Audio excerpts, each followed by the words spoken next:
Good morning বন্ধুরা, দেখো চলে আসলাম একটা মিনি ব্লগ নিয়ে। আজকে সকাল সকাল দেখো উঠেই দেখছি বৃষ্টি হচ্ছে। তো তোমার দাদাভাই বললো আজকে হবে খিচুড়ি বানাও।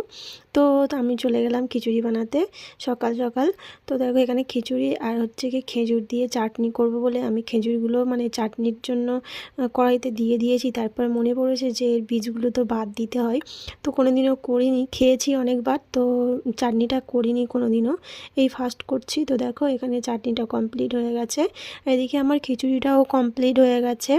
আর আমি খাবো এখন, স্নান টান সব কমপ্লিট, ছেলেকে খাইয়ে দিয়েছি আর আমি খাবো। এখানে বেড়ে নিয়েছি খিচুড়ি আর ডিম ভাজা করেছিলাম, চাটনি করেছিলাম আর গরম গরম ডিম ভাজা দিয়ে খাবো বলে ডিম ভাজাটা পরেই ভেজেছিলাম।